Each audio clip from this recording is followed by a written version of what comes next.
This program is brought to you by Chicken House, Porsche Store, Ting Ting's Native Food, Ubalaba Ilonggo Wear, Maxer Store, dealer of quality Taala eggs, located in front of Kmart Burgos Market, and Jong Tapsilogan and Sizzlers.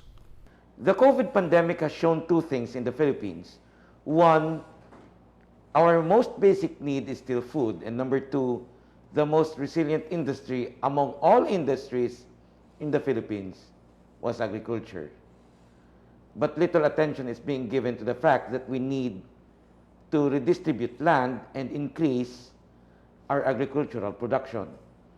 Recently, a lawyer from Negros Occidental, a resident of Bacolod City, brought public attention once again through his proposal to have a state-managed farming scheme. And we have him today, Attorney Jesus J.V. Hinlo. Attorney, welcome to DNX Conversations. Thank you for the invitation, Julius. I'm happy to be here in your show. Thank you so much. First of all, ang pamangkot, let's do this in both Hiligaynon and English.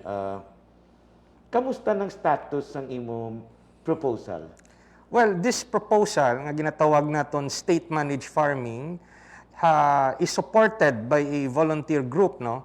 A non-partisan group which we call the Philippine Development Movement. It is comprised of government officials as well as representative from the different sectors in society. Right now, this measure is being supported by Rizal District Congressman Jack Duavit, as well as Magsasaka Party List Congressman Argel Cabatbat. It has already been filed as House Bill 7477. Right now, our group, and including myself, we have tried through social media and even in billboards to bring forth the idea of state-managed farming as a solution sa problema naton sa kapigaduhon, kag sa food security, kag sa kataas ang presyo sang aton mga pagkaon. No? So we really believe that state-managed farming will be able to solve the poverty problem in the rural areas, the unemployment problem, as well as our problem in food security. And before we go deeper into that proposal of yours, ang first question would be, I think, is how did you come up with this concept? Well, presently, I'm a director of the Land Bank of the Philippines. At the same time, I was a former undersecretary of the DILG. So my experience in government, as well as my being a conscientious private citizen, during my stint here, in Negros as a lawyer, opened me to the fact that the main problem of poverty here in our country is unemployment. Pag ang tao wala ubra, ma-standby, mangayo bulig sa gobyerno, mangayo ayuda, o ginatawag naton dole-outs, mareklamo kung wala makaon, basi makasala pa kay mahimo krimen, kag magrebelde pa kung gutom na. So, I have thought of a way, sabi ko, with that situation, and if government continues to do it traditionally, nga support, panghatag sang 4-piece, panghatag sang fertilizer, panghatag duta, no? Panghatag sang, let's say, low-interest loans, it will still not solve the problem because temporary lang na solusyon. Tagaan mo duta ang tao, kung may magmasakit sa iya pamilya, anong unahon niya gastusan? Ang hospital nga pabulong sa iya pamilya o ang pagpadlagan sang iya nga gamay nga negosyo nga pagpananom. So pag magka-emergency ang isa ka small farmer, unahon niya gid na ang basic necessity, pagkaon kag bulong. Malason pa siya kung mabagyuhan, no? O kung kung magmasakit, kung alaga siya sapat, magmasakit ang mga sapat niya, kag magkalamatay.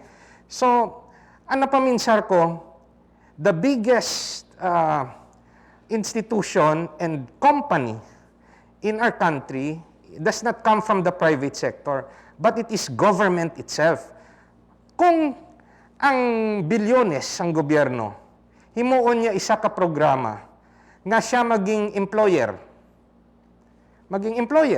Siya magpaubra sa mga kadutaan, nga mga dalagko, nga ideal, o when you say ideal, yung wala ginausar. At the same time, siya mag-offer sa mga gagmay nga planter, sabi hambalon sang gobyerno nga, kung gusto nyo parenta, rentahon namon, kami mapaubra, kag kamo, priority kamo, nga kwao namon, nga empleyado sa gobyerno, may ara sila sweldo, 15-30, may bonuses pa kung maayo. I'll go over that one by Yes, one, yes. Attorney. No? Pero ang imo nga experience, in case you have forgotten Attorney J.V. Hinlo, by the way, he first rose to prominence aside from being a supporter of President Duterte during the 2016 elections. Prior to that, he was one of the lawyers of the principal accused sa Salabas kidnapping with murder case, kung hindi ko magsala, no? Kay Mr. Manolo Escalante. You were a young lawyer then. I was a young lawyer. I was with the law office of Treyes, Ernesto Treyes, no, Jr. So, I was able to handle big and sensational cases here. Well, that was a big case. Big case, no. You know, my life is very colorful, no. Yun, looking back, no. We're getting old already, Julius. We're getting old. That's why, looking back at life, nasiling ko, daw ang dokadasig isang panahon. I'll be turning 50s this year, no? Do san ulang nga kahubig. Yeah. Gakit anayta. Yes. Siling ko, trying to be philosophical about life, maagi lang tadi sa kalibutan, with the knowledge that we acquire, with the good intention that, let's say, we have, kung itago lang na naton, kag hindi takabulig sa pumuluyo, ang problema matinir, kag madula lang ta sa kalibutan, wala may matabo sang aton nga mga knowledge and our good intentions. So, with that in mind, I have realize and believe that we have to share what we know, nga maghimo ka sang isa ka butang, hindi lang para sa imo kaayuhan, kundi maghimo ka sang butang nga makamaayo sa sosyudad. Now, this particular proposal, what will I get from this? Nothing personal. No? Although as a Hindu, you come from a landed family. Very small, because hati-hati na. Nothing. But the idea, if it becomes a government policy, will really reform the agriculture sector. Just imagine if government implements this and hires so many workers. Damo nga mga wala obra subong, makaobra na sa gobyerno, nga mga farmers, no? Maging pareho sila sang aton mga kapulisan, aton military, aton mga teachers, aton mga government workers, may retirement pay pa sila. Okay, Delanggit. Before I go to that, ang employment, ang una nga pamangkot, always pati sa duta, sino ang manag-iya sina? I-differentiate, tasubong nga panahon ang tag-iya, syempre, we call them haciendados. Diri sa Negros Occidental, ang may tubo. Sa imo nga proposal, anong matabo? Well, they remain as owners if they want to remain as owners. There are different lands. May ara kita government lands, no? Government titled lands. May ara man local government titled lands. May ara man, let's say, private persons titled lands. Pwede may na ara man private. corporation titled lands. Now, ang mga agrarian beneficiaries, CLOA holders, that was given to them, no? Although ginabayaran pa na nila sa land bank. those who own their lands, hindi piliton sang gobyerno na kwaon. If they want to work on their lands, kung gusto nila obrahon, let them be. And in fact, the traditional support system of government should continue. Government, through land bank, for example, should continue to provide low-interest loans for the agri-sector. Pero, kung may ibandira nga small planter or even big planter, magasiling siya nga daw wala siya swerte sa pananom, gusto na lang siya nga mag-empleyo sa gobyerno, he can offer his land to rent out to government. He remains the owner. Ang private owner, ang CLOA holder, remains as the owner of the land, then iparentahan niya sa gobyerno for government to manage. And, excuse. Ikwanta bitag iya ka asyendang example ta. Kay katuam taman kay ron niya ang CLOA holder. Tag-iya ko bi ka asyenda. Mabutang ta may 20 hektaryas ko. may option siya. He wants to continue, nga siya mag-obra sang iya duta. Hindi siya pakialaman sang gobyerno. Ang ginahimo iya subong, i-continue ya lang. Pero kung gusto ya nga tak-an siya, kay gusto ya nga magtinir lang sa balaya, kag makuha renta, pwede yaman iparenta sa gobyerno ang 20 hektaryas niya. Parkilahan niya. Parkilahan niya. Ang paris man bala ginahimo sang mga dalagko di nga mga asinderos, nga gapang arkila, sang gagmay nga mga kadutaan. Bali, ang guwa sa gobyerno, arendador. Arendador, ang gobyerno. But the difference between government as an employer and the private sector as an employer, mas taas magsweldo ang gobyerno. Kag may ara pa stability with the benefits. But syempre, kung gaobra ka sa gobyerno, you also have to play within the rules of government. Even though nga ikaw ga pa nag-iyas ang duta, kung let's say nagsugot ka nga mag-ubra sa gobyerno, ang farm produce, ang production, hindi na naimo. Iya na sang gobyerno. Maski ara ka pa gaobra, maski ang balay mo ara pa sa duta mo. Ang i-harvest nga pananom, iya na sang gobyerno. Kung kawaton mo na, pwede ka makasuhan for graft and corruption, pwede ka makasuhan for theft. Bali, ang guwaya, ako, abe, ikaw, tag-iya ka sang duta, 20 hektaryas.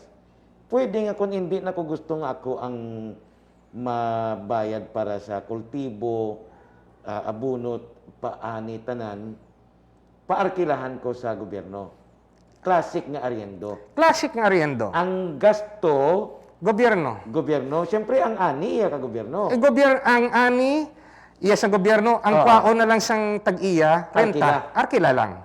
Pero wala ka na risgo. Wala ka na risgo. May kwaon ka every month na arkila, or may option gani sa proposal naton, may option nga pwede siya ka ubra sa gobyerno. Paano? If he wants to kuan siya farm worker.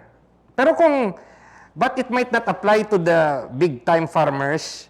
It will apply more sa mga small landholders na nakarp na, or let's say 5 ka hektarya, gusto na siya mag-ubra kay lantawa bala ang mga gaubra sa gobyerno.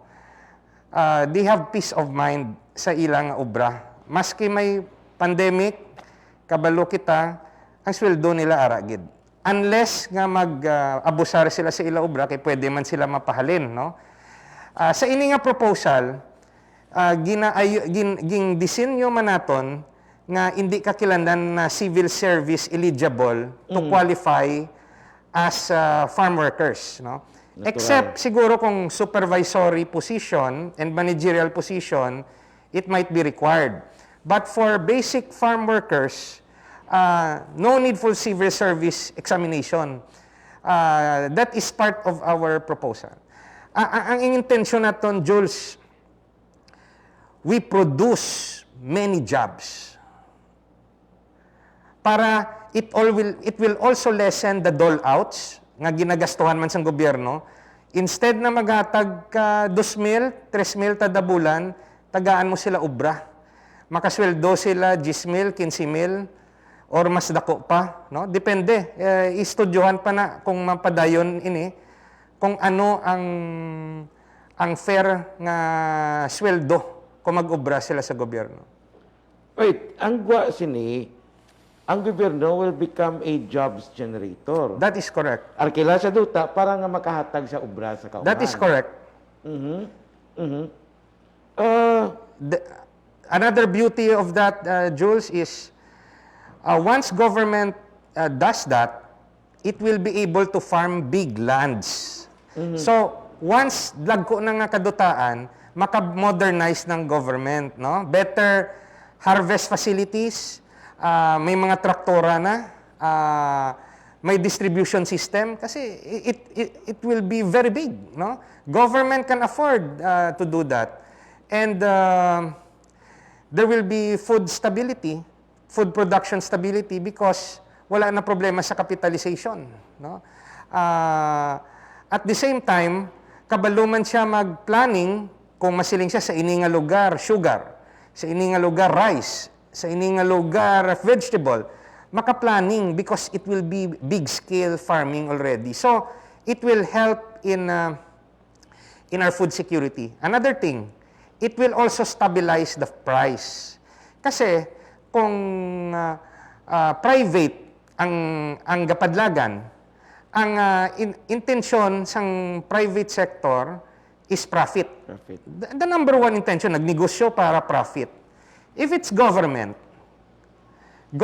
can temper or can reduce its profit para ang presyo sang mga baligya nga pagkaon hindi masyado mataas. So for example, kung ang profit sang private sector is 100%, base ang gobyerno masiling 10% lang ang aton para nubo ang presyo sang pagbaligya. So that's the beauty of it. We are able to create jobs. We will be able to provide food security. Government without price control, can lower its profit in order to lower or influence the prices of the farm produce, no? There will be better distribution system. There will be a better benefits for the retired employees. And do we have working models na elsewhere? Well, aside sa Pilipinas? This is created for the Philippines, but similar to this. If we look at it similar to this, countries that have implemented social agriculture, di ba? We have China, Vietnam, countries where government involves themselves. They have better food production than us. They have happier farmers than us. So, in this case, when I let's say formulated the formula, I was looking at it at the Philippine application, no? What the country needs. So, employment. So, it's not about profit. It's not about nga mapagwapo-gwapo gid ta sang farm, mapagwapo-gwapo gid ta sang production. Ang aton sini is paano ta kabulig sa madamo na pigado nga gatambay lang, gapangayo ayuda, gahulat sang 4-piece, ga-expectar sa gobyerno nga sang bulig, ga-rebelde, tagaan ta sila obra. Kamusta ang status, Subong? It's a bill, di ba? Pero do we have champions? To be honest, Jules, no, the process is very slow. But it is, but we have supporters also within government, no. In fact, Secretary William Dar has privately told me, no, that he supports the idea. But that alone does not automatically mean that it will be implemented. So I think the Department of Agriculture is having this studied. The Secretary of Agrarian Reform has also discussed this with me. He has a different concept. he might want to unite his concept with this particular concept, but there are still differences, no? So it might require future meetings. But again, this is a new idea, not yet tested in the Philippines. The concept, per my belief, and the belief of those who support this idea, the concept is very good, no? Because you can never go wrong. Hindi ka gid magsala, Jules, nga mahatag ka obra sa iba na tawo mo. Teach them how to fish, no? Rather than mangayo lang na mangayo. So, I gave a copy to the office of the President to be studied by the President. I'm doing my best para maiduso ang ining advokasya. But again, it needs people like you, nga at least, naimbita mo ko dire, to talk about this para mastoryahan. Makumparar ang ining proposal sa aton subong nga agriculture setup, no? Are we happy with what we have now? Or do we really need to reform it with a different concept? And this is one proposal that should be considered. But you have projections already, may mga studies na. Example, if we have X amount of lands nga manage ka gobyerno, ano ang iya effect sa food production? There is no study. As what I said, this is entirely new. The concept is, why don't we make government and its subsidiaries, and to include the GOCCs, the NCIP, no?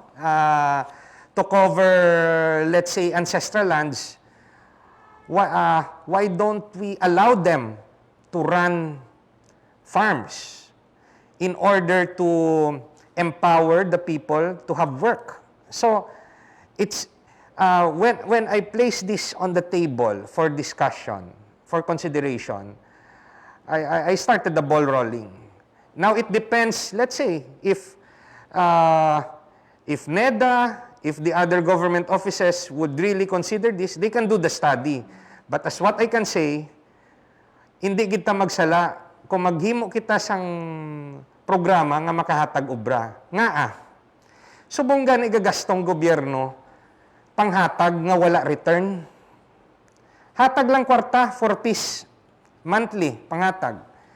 Ang iniya, hindi ka manghatag, obra ka, pananom ka, o mag-driver ka sa truck nga related sa agriculture. Because this does not concern only farming, but the entire agriculture value chain. From planting, from cultivation, from harvesting, up to distribution, up to selling. LGU, Bacolod City, can it do this? We can have urban agriculture, no? We can build greenhouse. There can be a distribution system, or Bacolod could decide to put up markets, farm markets, and do it as a business. Employ more employees, kung gusto niya, casual, contractual, regular, and make it as a part of state-managed farming. Why? Because the distribution and the selling part is still within the concept of state-managed farming. All right. So it's from planting to harvesting to cultivation to selling. To selling. So integrated siya. Integrated. Just imagine with those process, kung pila ka obra ang mahimo all over the Philippines. Especially now nga we have a problem with our OFWs. Hindi kadali mag-obra sa abroad because of the COVID crisis. Especially now. Wala alternative. Pasalamat nga may ara subong sang mga Food Panda, Grab, amo na lang ng ilaobra, online business. But kadako sang potential sa agriculture And it should not be limited. Ito yun, Jules, it should not be limited to a few. Kasi kung controlled only by a few people, sila lang mabusog. When you say distribution, we are not distributing land. It should stop kasi it did not work. What should be distributed is economic opportunities through employment. Give them work. Indeed. Give them work. Oh. All right. Attorney J.V. Hinlo, sir, thank you so much. Thank you also, Jules, for the invitation and for pagatag mo oportunidad na makahambal sang state-managed farming diri sa imo programa. We have had Attorney J.V. Hinlo, the proponent of state-managed farming. With Banjo Inorang, this has been Julius Maraveres for DNX Conversations. Thank you.